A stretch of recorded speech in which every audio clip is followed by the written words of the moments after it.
tend to get a very narrow view of what it is we can do, what our options are.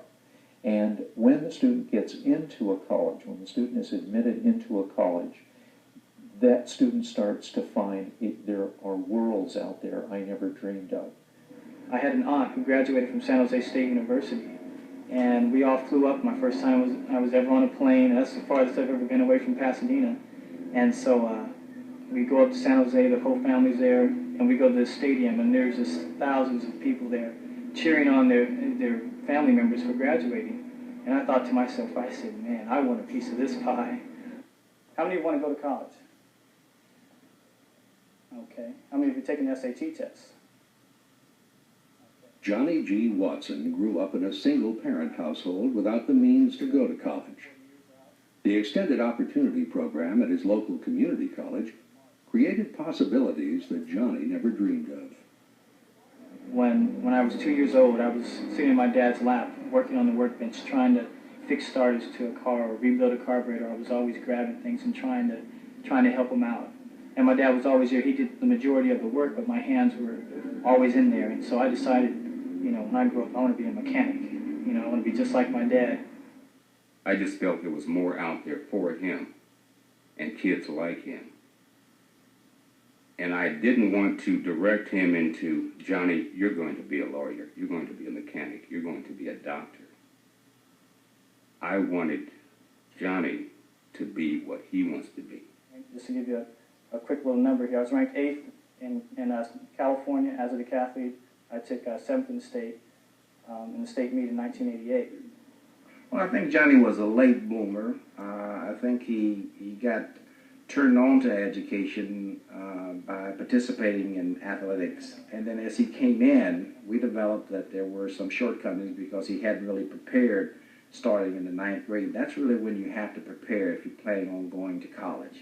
I could have went either way on the line. I grew up in a single parent home for most of my life, and so I was home by myself a lot, and had the choices where I could sneak out and mess around and, you know, get involved with the wrong things, the gangs, the drug scene, all that kind of stuff, because it's out there.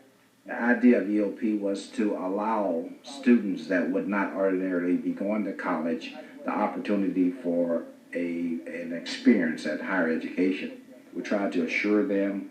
We try to make sure that they understand that the support services are there. So when we push them out there into the college curriculum, then they're able to handle it.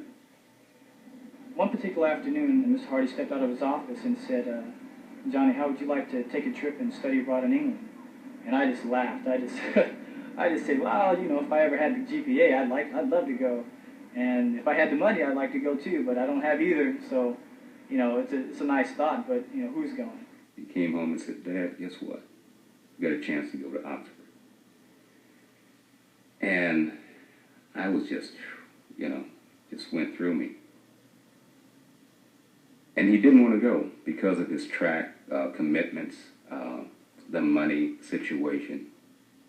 And it took me about, we can have 2 weeks to talk him into, forget the money, forget your commitments here. The opportunity of studying abroad, living with an English family, just a tremendous opportunity, only knocks once. And he finally said, okay, Dad. And it was about 30 degrees, you know, below zero. It was really cold, foggy, and there was snow all over the place. And when I stepped off that plane, I said, I'm glad I came here. I mean, I hadn't even been there 5 minutes, and I was excited about the whole trip, and it just snowballed from there. When I was in England, you know, I learned how to deal without track and field. My focus has changed. It wasn't track and field education and then career. It was now school, my career, then track and field. When he came back from Europe, I saw another growth in him before he left. I saw that that he really had an idea what he wanted to do. We talked about places that he would like to go, and I think we looked at Fresno State and Cal State Bakersfield. The first thing that the coach said to me at Cal State University Bakersfield, Charles Craig says to me, do you want a degree? And he looked at me like my father. And I said, yeah. And he says, well, we can continue talking.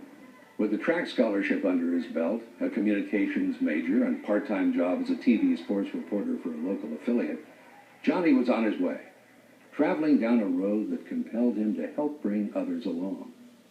He's now a college recruiter, an inspiration to kids like himself whose choices are still ahead of him. I think it's important to develop the types of students that would normally be on the welfare rolls in many cases. You know, we feel like we have the best deal in town. We can do those first 2 years for students. It's indescribable. I've had some feelings that just brought tears to my eyes. He's quite a young man. Greatest son on the earth. If you have the desire and you somewhat have the grades, if you don't have the grades in high school, that's what the junior college level is for. I'd probably be another almost success story on the streets. Johnny could have, should have been.